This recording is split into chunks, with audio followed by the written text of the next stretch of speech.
no, ask me a question. No, well, you do one lecture at a university, and now it's like, come on, ask me a question.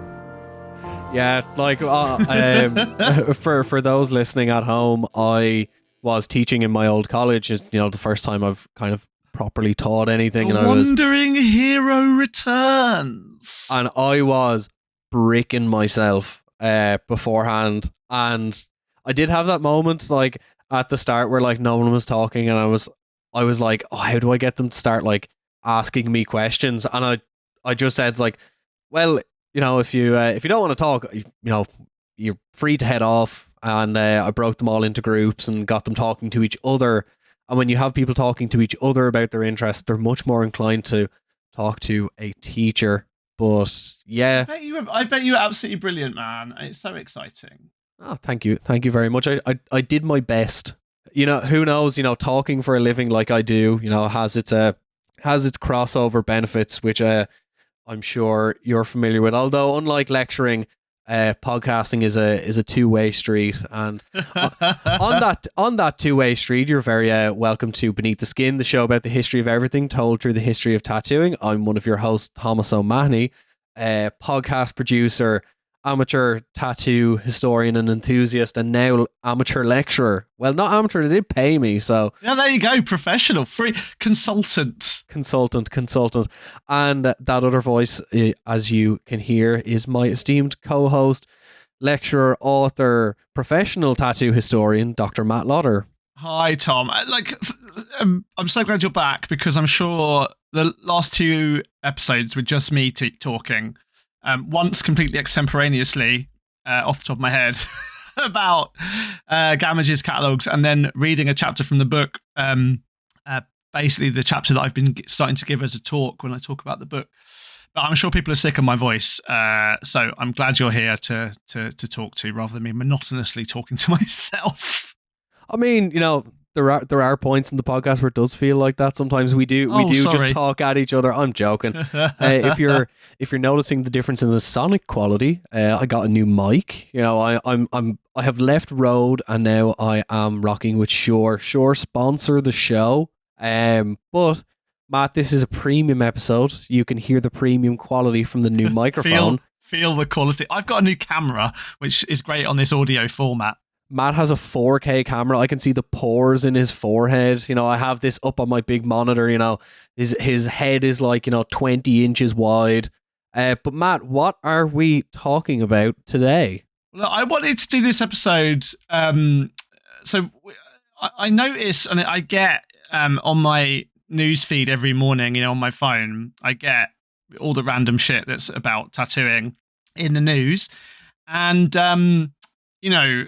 there is a sort of story, or more than one story, every single day. Tattoos are a good slow news day, and certainly in the age of the internet, they're a good news day. Like every single day, there's nonsense sort of filler on the tabloid websites. But normally they're not very interesting or not very exciting. But this one like really caught my interest, because it leads into some really interesting like historical and I guess political, as well as we'll get to, topics. So this is the story of a guy called Nicholas Rossi, or perhaps not called Nicholas Rossi, perhaps called Arthur Knight. You hadn't heard of this guy, right?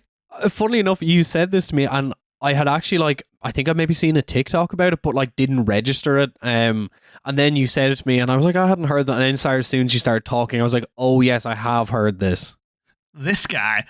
So this is an absolutely amazing story. I'm sure coming to a Netflix, documentary series some point in the future. Coming to the most annoying true crime podcast you could possibly listen to. We'll probably talk about this in about 3 weeks. Yeah. I mean, if they're not already, right? So the story is, right? Also, that's not directed at any true crime podcast. I just think they're all boring. Well, this is an amazing story. So this is the story of a guy, who is called Arthur Knight. Let's start from that end of the story. Who is a guy in Scotland who, during the COVID pandemic, got very sick from COVID, and he went to hospital, and he got kind of increasingly ill and increasingly kind of frail, I suppose. And then, in circumstances that are unclear, I guess will come out in the course of time.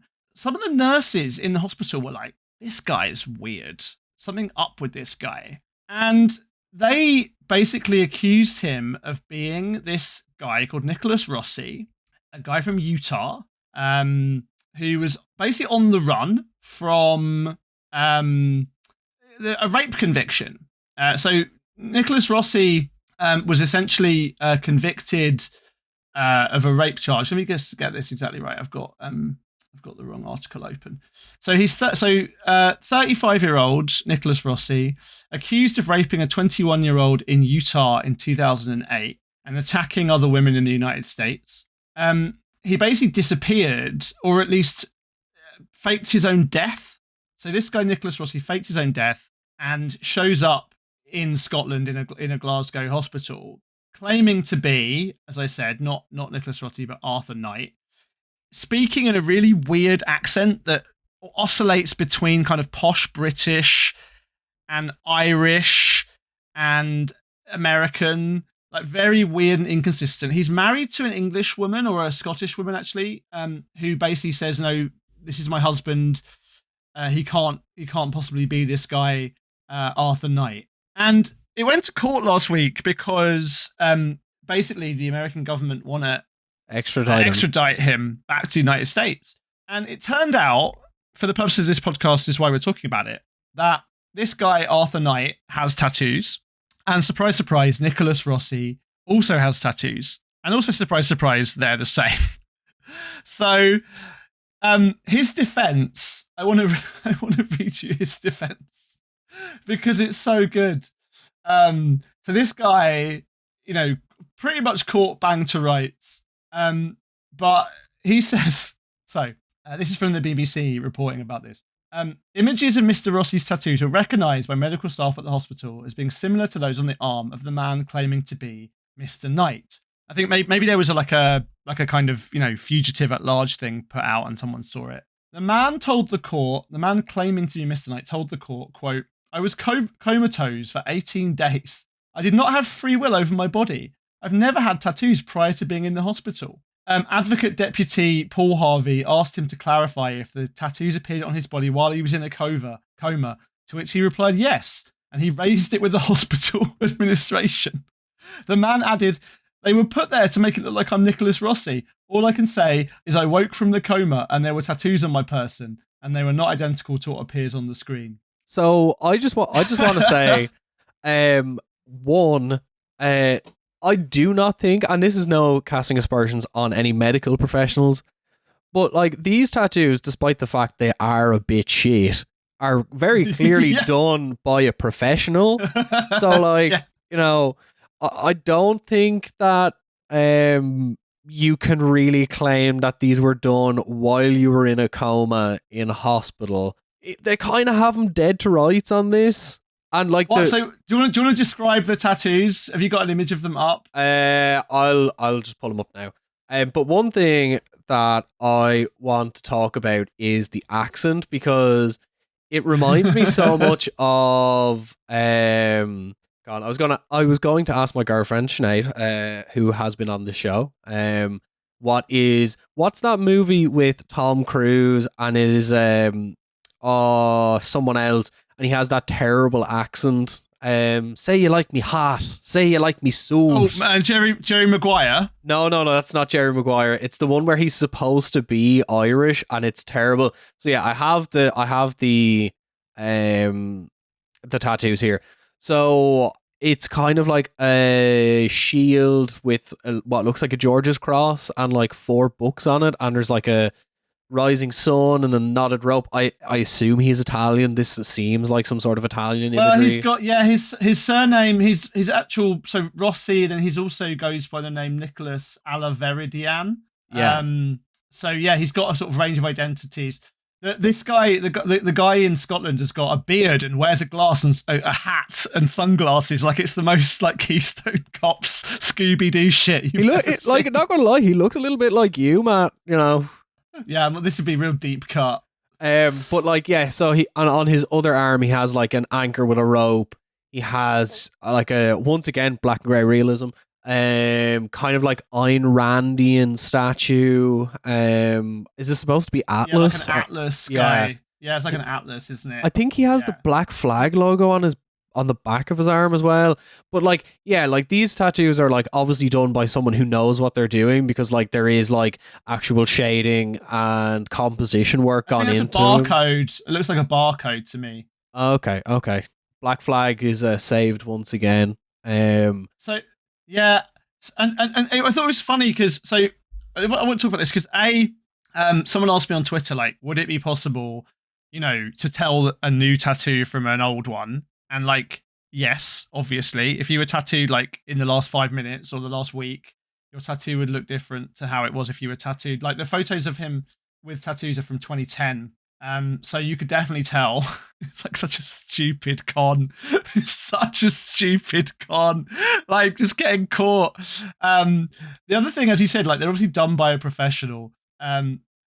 The third thing is like we talked about getting tattooed under anesthetic, I right? was literally about to bring this up. Briefly. Yeah, go ahead. Like, like being tattooed under any form of like sedative, if you were in like an induced maintained coma, you're got like if you get tattoos, your body is still going to undergo trauma and like have to heal. So I know there isn't necessarily a hard science to dating tattoos in the same way that let's say like archaeologists can like carbon date or era kind of date a certain object. But you ask like any tattoo artist or anyone who is very interested in tattoos, Yeah. they can roughly tell you how old something is. Also, that movie is Far and Away. I just googled it. Oh, Far and Away, that's the one. Yeah. And so there's that, and then, so despite denying this in court, right? A journalist said to him, like, "Okay, can you show me your arms?" To this guy Arthur Knight, and he said, "No, the oxygen tube that I use for my COVID recovery might get tangled up in my jacket." Yeah. Oh, and by the way, his fingerprints match this guy as well, so it's definitely the same person. Yeah. Like, That's just like a small detail that we're not going to, go too much into. Yeah, like I like how, like why would he think that like this is going to help him get away with it? It's such a stupid lie. Yeah. But his stupid lie, like basically reminded me of a couple of things that get us into history and some contemporary stuff too. And I want to circle back round to the present day, but it reminded me of, in a way, the Tichborne trial, about which there is a chapter in the book, because that is also a story about a mistaken identity, or not mistaken identity, a sort of fraudulent identity revealed through tattoos, although sort of in the opposite direction to this one. So yeah, and I think the Tichborne trial is also important because it's this moment when the trial's happening in 1871, for a couple of years, that brings tattooing really into the sort of British and global public attention in a way that I think is quite important. So, but also the guy involved, the claimant as he becomes known, is also, it's also clearly ridiculous. So, story goes, right. Cast your mind back. 1853. There's this young aristocrat called Roger Tichborne. He is a Anglo-French aristocrat, so his mother is French and he speaks French at home, but he's raised in England. He's an heir to the Tichborne baronetcy, which is also kind of an amazing, as a side note, thing, because the Tichborne baronetcy like has this kind of weird curse attached to it, where they basically like in the 12th century the Tichborne family started handing out food to the local people, and there was this curse that said if they stop feeding the poor, the Tichborne family would basically like die out, then the family's name would turn to ruins. And that's sort of ends up what's happening. In 1968, it does become extinct due to a line of male line descendants. So really weird family anyway. But anyway, 1853, Roger, who has been to private school, who is not very bright, basically decides to go traveling, to go sort of see the world, basically. And he goes off to places including South America. He goes to Chile and Peru and Argentina.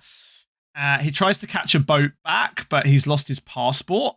So he's unable to get a ride back. He has to wait for a few days, and then he has to catch a ride. And he catches the ride on this ship called the Bella. And the Bella is basically lost at sea in 1853. It's shipwrecked, and it's never seen again.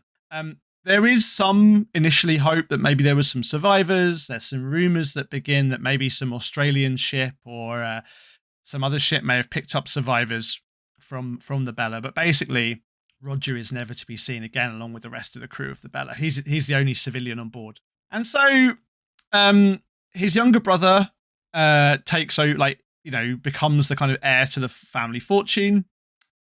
In due course, the father dies.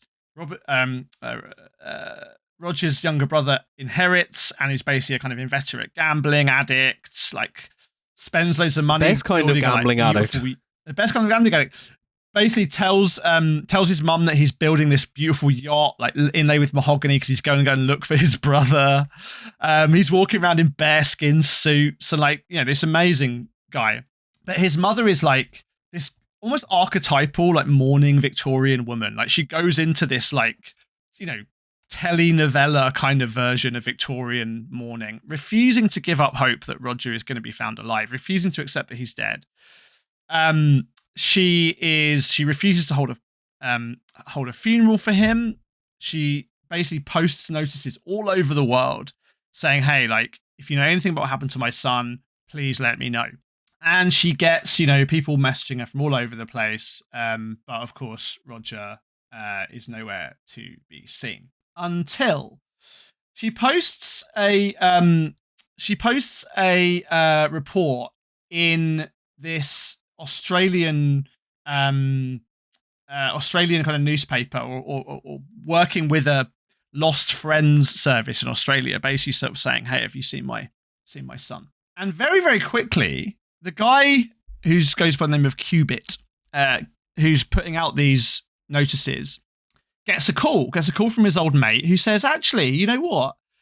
I think I do know where this guy is." He says, a few years ago, he was passing through this small town in rural Australia called Wagga Wagga, which is a tiny little kind of... I done saw Cubit down in Wagga Wagga.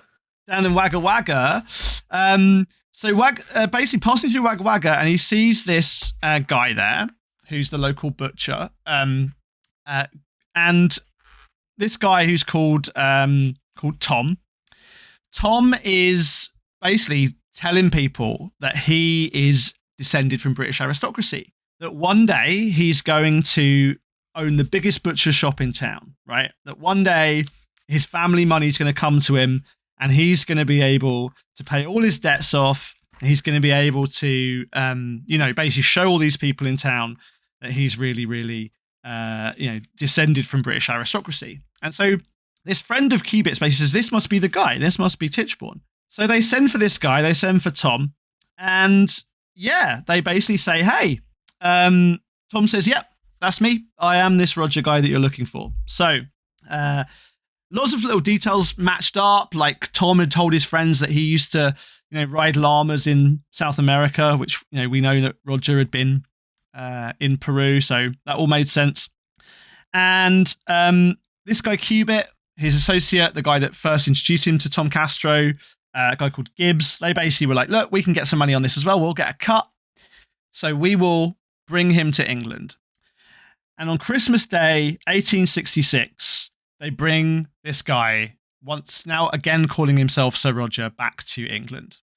And Sir Roger has put on a lot of weight since he was last seen. He's a bit rough around the edges, than he was in 1853. Wrong with that. We've all been there. We've all let ourselves go Roger a little was bit. This skinny. Yeah, Roger was this skinny, effete, mustachioed, French aristocrat. And this guy he's the opposite of me then. Opposite. He's got a similar moustache, but this guy has got he's a big dude, enormous dude. But he's been working as a butcher. He's had a hard maybe decade or so, but this was okay. So he comes back. His mother Henrietta had actually by this point gone to Paris. Her younger son had actually died of alcoholism, and so this guy Roger, now he was sort of returned from the dead, was all set to inherit the family fortune. It had dwindled slightly, over the years, but there was still a substantial amount of money left to be claimed, and certainly also the aristocratic title. So Roger is like adult Roger. The returned Roger is like smoking and he's kind of coughing. And his mother's like, little Roger was very sickly and ill when he was a child. It must be the same guy. She says, oh, Roger, this must be you. So then, he sort of comes back to the family home and it turns out he doesn't really remember anybody. It turns out that he's forgotten how to speak French. It turns out that he'd been taught, at school. He wasn't very bright, but he'd been taught Latin and things at school, but he'd forgotten that. But people are like, well, he's had a hard time. He had a shipwreck, that explains that. He didn't recognize like old family servants and old family friends, but over the months and year or so that he was around, he did start to, things are coming back to him, things are coming back to him. And he had in the meantime like borrowed some money from the bank because the bank had said, look, you can pay us out when your inheritance comes through. And then his mother dies, Henrietta dies. And so he's set to inherit the family fortune, but if he is not real Sir Roger, then some other cousins are set to inherit instead. And they, of course, decide to sue this guy. They take him to court. It always comes down to money, doesn't it? Everything always comes down to money. Comes down to money. So this trial, like, absolutely captivates the British establishment. And it's serialized in the Times like every single day. They have these incredible high-profile lawyers involved. And it becomes a real kind of circus because some people, genuinely believe in this guy. Others actually have given him money. They sold kind of what got called Tichborne bonds. So they were like lending him money on the understanding that when he was found to be the real Sir Roger, as they knew he was, that he would inherit and they would get, money back. Of course, other people sort of knew it was a bit ridiculous, but thought it'd be funny to see the aristocratic. It's like your mate that says, oh, can I just hold £20 until I get paid next week, Yeah. And so it's this absolute sensation. And basically, to cut a long story short, what happens is, and the reason we're talking about it on our tattoo podcast, aside from all the, forgetting of how to speak French and everything, the real turning point of the trial, and the thing really that people remember about it, certainly at the time, was that Roger, the aristocratic child, had been tattooed. He'd been tattooed at boarding school. There was a spate of tattooing at boarding schools in the 1850s. That novel, Tom Brown's School Days, includes a little bit about that.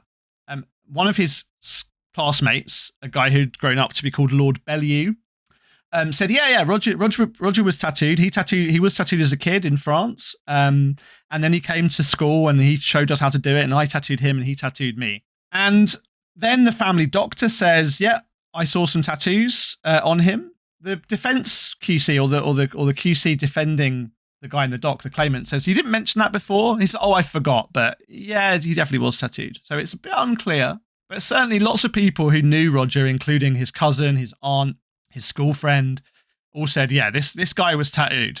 So they then say to the guy in the dock, the claimant, this enormous guy, have you got any tattoos, mate? And he hasn't. Or at least there's a burn mark where perhaps a tattoo might have been. Because it turns out, to cut a long story short, that this guy wasn't even called Tom Castro, the name he was using in Australia. He was a butcher's son from Wapping who'd moved to Australia by the name of Arthur Orton. And the story about Orton was that Orton had a tattoo of his initials, AO, which was pretty common at the time. And he'd basically tried to remove it. And this scar on the claimant was where this AO tattoo would have been. But yeah, the whole trial basically grinds to a halt. In fact, the jury foreman writes to the judge and says, look, we've heard enough. The tattoo thing is like completely dispositive. Like, definitely this guy is not Sir Roger, because Sir Roger has tattoos. This guy ain't got no tattoos. Mm. So, go on. No, like it is really funny that, like, so much of a legal argument can like fall down to such, small physical evidence that like none of them thought to think of that, to say it.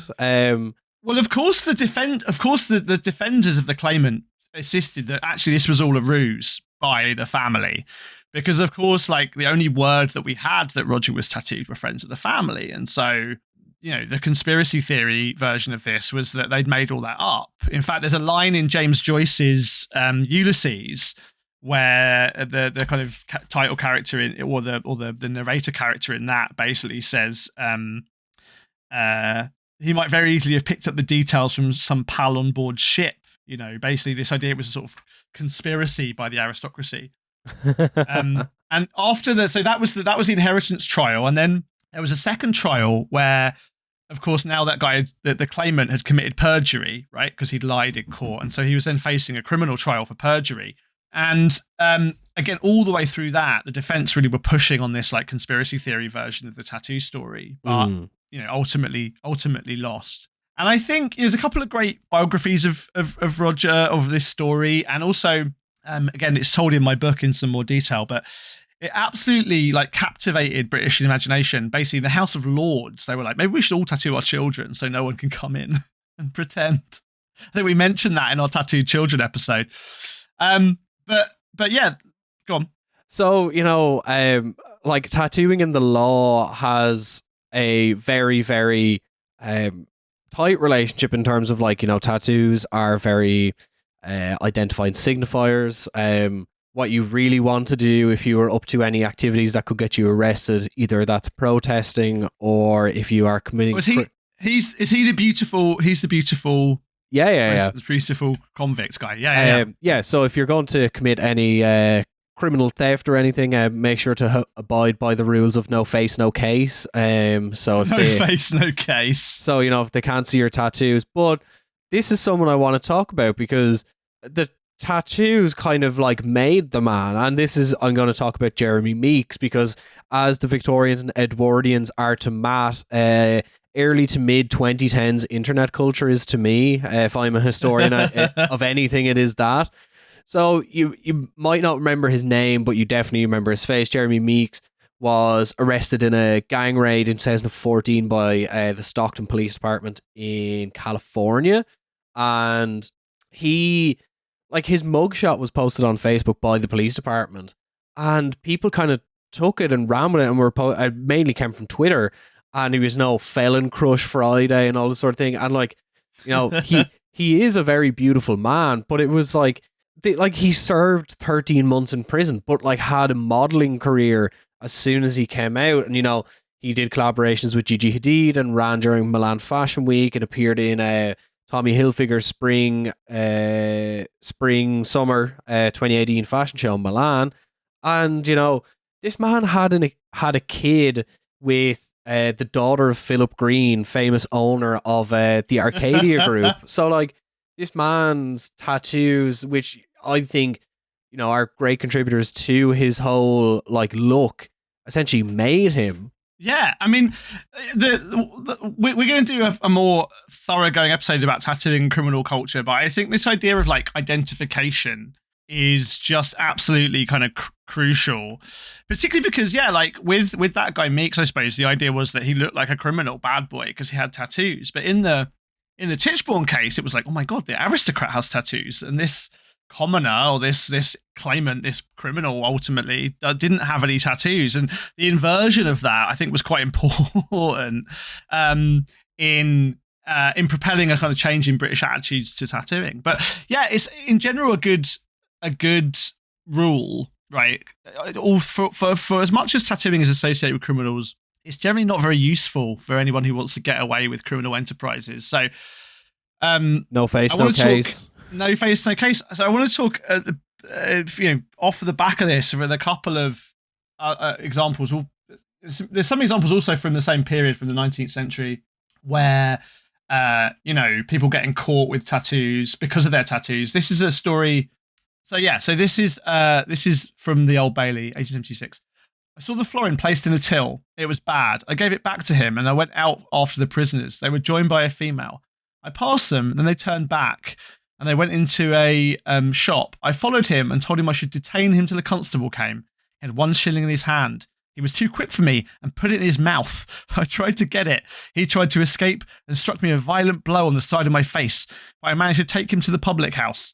He declared he was innocent and had not been there before. I said that if he was innocent, his left hand would not be tattooed. I said, "Produce your left hand." And he put his hands behind him. I forced them up and his left hand was tattooed. So, proved by his tattoos to have been the robbery. And there's a few of those like in the Old Bailey records. And like when you think about it as well, like it is very congruent with like what we talked about a couple of weeks ago, this, or even like maybe a month or two ago when we talked about like tattooing being part of this criminal physiognomy that was developed as well, that like tattooing and criminality were like intrinsically linked. Right. But as we said before, one of the reasons that tattooing is so linked with criminality is because its criminals' bodies were recorded. But that recording of criminal bodies like does make it much harder to get away with crime. So in Japan, for example, obviously tattooing very associated with the Yakuza for lots of reasons, which we'll go into in a future episode. But in recent years, in recent decades, basically the Yakuza are getting much less interested in being tattooed, because basically in the aftermath of anti-gang laws in Japan, so around 2007 or so, there was this kind of law trying to crack down on the Yakuza, and it made it, for example, a specific offense to forcibly tattoo someone, which is one of the things that the Yakuza were doing. And on the back of that, to try and kind of get the heat off of them, the main Yakuza organizations basically told their members, like, stop getting tattooed, stop using the logo on your business card. Like, we need to be a bit more undercover now. We need to be a bit more inconspicuous, a bit more quiet, a bit more conspicuous. And where the Yakuza were still getting tattooed, it was much more on the back than on the arms or the chest. So, even the Yakuza, and this is happening in Russia too, but even the Yakuza are much less interested in tattoos now than they were, because being marked out as a criminal makes it a lot harder to go about your criminal business. Right? And it seems like a pretty obvious thing to say, but yeah, and like obviously there's some news that's been going around the past couple of years of like, say, onsens, which are like hot spring baths in Japan, having like softening attitudes towards tattoos as well, because traditionally they were viewed as like, you can't come in if you have a tattoo because you were considered a criminal element. Yeah, and that was a sort of weird proxy way of stopping Yakuza meeting in bathhouses and on particular beaches and in particular places. I mean, that's all over now because Shinzo Abe got with a Fallout 3 gun that someone made in their house. But it just made the whole enterprise, just a lot harder to do. If you're going to be if you're going to be a criminal, being marked out as one in the 21st century just makes it a lot harder. So that brings me, I guess, to like no face, no case. The back end of this, because one of the things that the FBI worked out, right, a long time. So, prisons have been recording and criminologists have been recording tattoos for a long time, because, it did help them go, well, look, you're this guy that we've seen before. In fact, again, there's some 19th century cases where a judge or a policeman will say, this is this guy that I recognize, and then they'll get in front of a jailer who's seen the guy and say, look, this isn't the guy you're looking for. He hasn't got the same tattoos. So they can work in both directions, but really, like, the FBI in the US have made this into a bit of an art form, right? Of like really realizing, we can record tattoos and use it basically as a way of not just kind of identifying if someone is the same person using fake identity, but also track things like your affiliation, like the gangs you're part of, the criminal groups you associate with. And they've developed this incredible database. Don't praise the which is now three-letter turning agencies into on a this really- show, Matt. Stop praising the FBI. Well, I'm not. I mean, incredible as in incredible, as in unbelievable. I don't mean in any way to praise it because it is absurd for reasons we'll talk about in a second. But when they realised that this database was kind of not working, it's now turning into something even more bonkers, which is a image recognition kind of database.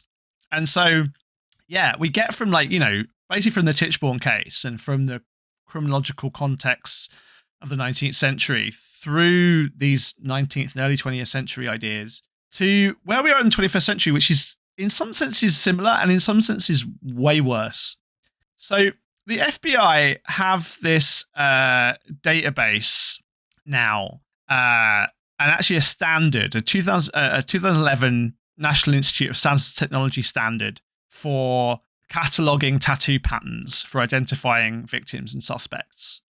And initially, this is like a kind of basically a database where they could say, this person has this kind of tattoo, and then you can type in the tattoo thing into your database and it comes out. But they try and categorize every single possible tattoo in 70 subclasses. So I'll just read you some of them. Lots of really shitty swastikas. Oh my god! So there's the top categories are human, animal, plant, flag, object, and abstract. Under human, we have male face, female face, abstract face, male body, female body, abstract body, roles, knight, witch, man, etc. So that just gets, whether you've got a tattoo of a knight or a witch or a chef or something, you get your tattoo database entry is under the category roles. Sport, male body part, female body part, abstract body part, miscellaneous human form. What's an abstract body part? And then skull. I think abstract body part probably means like hand, if you've got a tattoo of a hand or a foot or something, or an ear. Then we have animal, cat and cat heads, dog and dog heads, other domestic animals, vicious animals, lions, etc., horses, donkeys and mules, other wild animals, snakes, dragons, birds, spiders, bugs, and insects, abstract animals, animal parts, and miscellaneous animal forms. Under plants, we have narcotics. We have red flowers, blue flowers, yellow flowers. We have drawings of flowers as a separate category. We have rose, tulip, and then lily, and then misc plants. This is so weird. Like, can you think? Flag, American flag, state flag, Nazi flag. I mean, look at the first and the third one could be the same thing. Confederate. Ooh, satire. That one as well.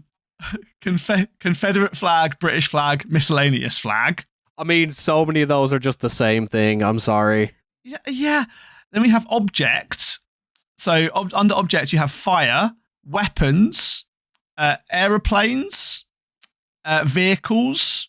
Aeroplanes and other vehicles that fly, boats, ships, and other water-going vessels, trains. There's a whole separate database category for trains, tattoos of trains. For all the neurodivergent criminals out there, get their train tattoos. Okay, now here's the thing: mythical. So mythical, like if you've got a tattoo of a unicorn, it goes in object rather than animal, horse. It goes in object mythical. Sporting object, water, and miscellaneous.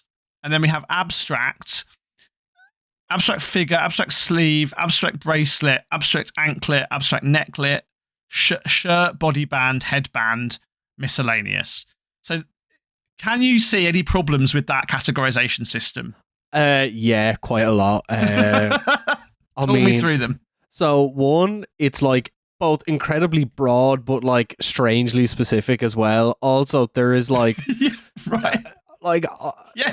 From someone who knows how to use Google Scholar, I could not imagine trying to cross-reference this database to try and find like some like dude who has like weird abstract like runes on his back and is like up for murder. Yeah, it's completely insane, right? So like the FBI point out. So this is from this report on this is from 2012 or so. It's called FBI Next Generation Identification, NGI. Bigger, better, faster. Right. So, but they realized that this this database is ridiculous because it basically requires officers and whoever, coroners and whoever, to like basically put these in manually. And like, you know, as we said, like, why would you know, someone with a unicorn tattoo might end up with their tattoo as object unicorn, object mythological. It's a librarian's someone else might nightmare. have animal horse. It is, and it's this really interesting, absurd, you know, database categorization that's meant to be helpful, but probably ends up being less helpful.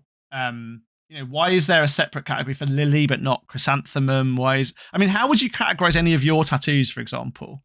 Male figure, female figure, animal, snake, abstract object of a harp, of skulls. Like, I don't know. I think it'd be a great set of challenges for Ink Master, right? Like, but it functionally makes the database like completely unusable as well. Because how are you meant to, like, if you're looking for something and some like FBI agent who is like working late and it's 9 p.m. and he's on his like 7th cup of coffee putting in tattoos into this database and like puts them in the wrong section, like, how are you meant to? At least the Dewey Decimal System works. Yeah, well, yeah, I mean, because the other thing, of course, about this is it's not only meant to help you identify people. You know, if you find a dead body or a criminal or a suspect and you just type in, you know, this guy's got a plant tattoo, like, how is that helping you? And also, it's also drawing inferences. It's connecting people in ways that are really problematic, because it's going to say, hey, these people have the same kind of tattoo, which is one of the things that the FBI want to use this system for. You know, it's something that goes back to something, again, I talk about in the book, with this gang called the 40 Thieves in London, which wasn't really a gang, just happened to be lots of people who were tattooed, who, when they're arrested, the jailers and the magistrates and the cops were like, oh, these are part of this gang called the 40 Thieves with the mark of the 40 Thieves. But like, the mark just moves all over the place and changes every time you look at it. If you start with the premise that this tattoo is going to be indicative of criminal affiliation, then you're going to end up in a really weird place. But, you know, the FBI still think this is useful. And so there's a particular research group out of MIT at the moment, who have been working for quite a long time, like a decade or so, lots and lots of published papers trying to improve or develop a like visual algorithm. So a kind of visual recognition, like a kind of Google image search, reverse image search for tattoos. This is being funded by the FBI's Biometric Center of Excellence. And again, it's absolutely insane. I mean, like, look, to be honest, they could probably like do this better. Just employ like some 80-year-old tattoo artist, and he can just look at it and say like, yeah, that was done by this person in this state or whatever, and it's this old. And like, you know, a tattoo artist could probably tell you better than all of these AI programs. Right. But this is where this stuff's going now, right? Like, when the FBI are booking someone, they're photographing their tattoos. They're photographing them now in a very specific way that's going to be more amenable to being put through this system. And they're then going to be run through this investigatory similarity. But we end up with, like, again, this really weird taxonomy that's created, which links things that really don't need to be linked. So one of the research papers shows that, you know, there's a particular mafia gang tattoo from a gang in Texas that ends up looking really, really similar to, you know, something that's not that at all. We end up with sports team logos that also end up looking like white supremacist designs. We end up with, you know, all these crazy stuff, but like 64,000 images in Michigan State Police database alone when this paper was published. I was going to say, and the algorithms are only hitting like 15% accuracy. So hit rates as low as 15% accuracy, identifying visually similar tattoos on different people. But also, like, to like the untrained eye, for like people who aren't even like casually interested, you know, most tattoos look the same anyway. So like you can imagine someone who Yeah. not like trained or interested in this field looking at them as like, that's this, that's that, that's that, and like is categorizing them in a way that if you had someone who knew what they were looking at, kind of like a mind hunter, David Caruso from CSI Miami type person, they would like know what they're looking at. Whereas, this is just an abstract body part. Yeah, but and there is undoubtedly utility, as in this Nicholas Rossi case, for using a tattoo to identify a particular person. That it does work that way. If you can say, I've got a photo of this person with their tattoos, I've got this person in front of me without with different tattoos or no tattoos at all. It's not the same person. But when you're trying to sort of say, well, these are linked, these people are part of the same gang, this is indicative of who's connected to who, you end up in a really weird place. Like a friend of mine years ago was going on a honeymoon. He's a tattooer from the UK, and he had a little teardrop tattooed on him, just because he thought it looked cool. And he got stopped at immigration at Florida, at Orlando Airport, going on a honeymoon to Disneyland, basically because the immigration border guard who used to work in the Florida correctional system was like, well, you've got a teardrop tattoo. That means you've been in prison and haven't declared it. And of course, there's nothing to stop anybody getting any tattoo they want on their bodies. And to assume it connects you to a particular, ideology or gang is just absurd, particularly for stuff that's so abstract as a teardrop or a spider web on the elbow or something, Yeah, because that's a spider web on the elbow is a well-known symbol of white supremacists according to TikTok. But as we finish up, the only thing I want the Minority Report precogs floating in the bath, preventing the crime of getting bad tattoos. That's all I want. Yeah. Well, we can't. We need to finish with the actual punchline to this.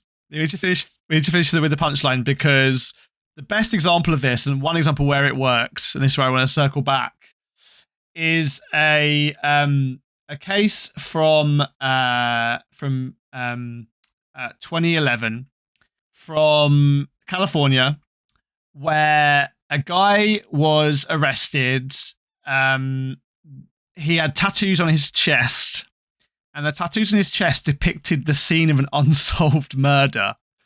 This guy, Anthony Garcia, was arrested with a full chest piece depicting a shooting at a liquor store, where basically it hadn't been solved. This was like, the crime was in 2004. So this guy got away with this murder for 7 years or something. And actually, the police went back and checked, like, he'd been arrested in the interim, and they saw he didn't just get it done straight after the murder. He was like adding to it over the years to make it more and more incriminatory, basically. You can look this up. People listening can look this up. The guy's called Anthony Garcia. He was a member of a gang called Pico Rivera. He killed his rival, John Juarez, in 2004, and he has a whole chest piece showing this liquor store revenge killing tattooed on his chest. And to be really to make it even really clearer, the character in the scene, in the tattooed scene, is basically kind of labeled with the guy's like gang nickname. So no face, no case. Just always no remember. Face, no case. No face, no case. So basically, I think we should start the rumor. Well, not even rumor. Basically, tattooed people aren't criminals. Only non-criminals don't have tattoos. Sorry, only criminals don't have tattoos. Exactly. I mean, like, if you went on statistics on the whole, you could make that argument. But I want to thank you very much for listening to this episode of Beneath the Skin.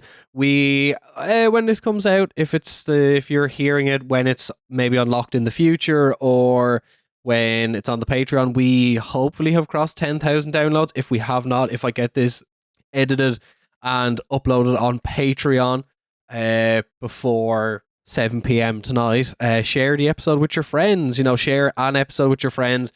Leave us a review. It helps us so much. And thank you very much for being a supporter on Patreon. I will get the list of all the patrons that deserve the shout outs. We'll do that. And if you want to follow the show online, you can do it at Beneath Skin Pod. You probably already do it if you support us on Patreon. You probably already follow me and Matt, but if you haven't, you can find me at Got It at Guineys. That's GUYNEYS, and you can find Matt at Matt Lauder. You can buy Matt's book, Painted People, All good bookshops. in all good bookshops, or if you tell your friends to support us on Patreon, they can get a signed copy with a personal message from Matt Lauder posted directly to your house. He will hand deliver it to your house and give you a big hug so we can fuel this parasocial relationship that we have with you, the listener. Thank you very much for listening. Bye. Bye.